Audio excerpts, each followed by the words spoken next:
The latest on the disaster in Texas, plus televangelist Joel Osteen is facing criticism for not immediately opening the doors to his Houston megachurch to provide shelter. And a panhandler is behind bars after deputies say he exposed himself to a mother and her child. From the ABC Columbia studio, I'm Kimberly Davis. I'm glad that you've joined me. Here are your trending headlines for Tuesday, August 29th. We begin now with the devastating flood in southeast Texas. At least 7 people are confirmed dead, and another family has told ABC officials that 6 family members are still missing and believed dead after being swept away in a van by floodwaters. ABC's Maggie Rulli is in Houston with the latest.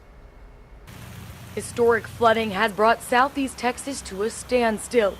President Donald Trump and First Lady are on their way to Corpus Christi, where they will see firsthand the devastation Harvey has left behind.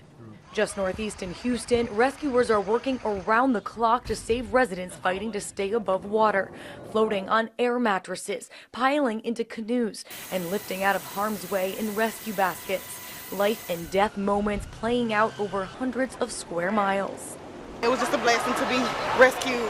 They've saved more than 6,000 people so far, but thousands more are still waiting to be rescued, and the flooding is only getting worse. I didn't even imagine that it was going to be this catastrophic like this. This is horrible. I have my 2-year-old, he told me he was scared. Local dams are on the cusp of overflowing. Officials releasing water from 2 of them to avoid catastrophic structure damage, but that water's threatening homes downstream. All that water surging into already flood-ravaged towns and cities in South Texas. Evacuated residents are flooding shelters to capacity. An emergency shelter at the convention center in downtown Houston, meant to house 5,000, is now at nearly 9,000 people and growing.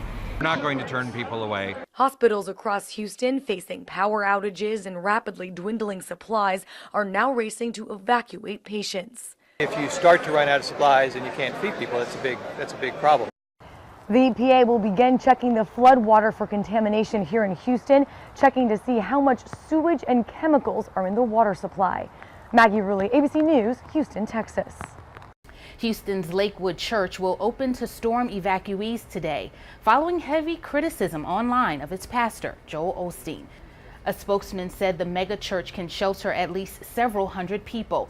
It will also serve as a donation center. Lakewood came under fire for allegedly closing its doors to people in need. Church officials posted on social media that it was inaccessible because of flooding and pointed to other shelters. Some people took that as a sign that they were not welcome, but Osteen denied that the church closed its doors, saying, quote, "Lakewood has never done so." A man is behind bars charged with indecent exposure and allegedly exposing himself in front of a mother and her child at the Broad River Road Waffle House. Richland County deputies arrested 56-year-old Robert J. Lucas. Deputies say the incident occurred in the parking lot of the restaurant on August 27th. We have live streaming coverage from our sister station in Houston as the rescue efforts continue in parts of Louisiana and Texas on our website. And for additional information on how you can help Hurricane Harvey survivors, visit abccolumbia.com. South Carolina is sending additional aid to those affected by Hurricane Harvey. Governor Henry McMaster signed an executive order to place the SC National Guard on duty after a request from the Texas governor. Join us for news, weather, sports, and more on air, online, and we're always at the tip of your fingers on the ABC Columbia mobile app. I'm Kimberly Davis. Thank you for sharing a small portion of your day with me. It's been a privilege and a pleasure. Have a great Tuesday, and thanks for watching.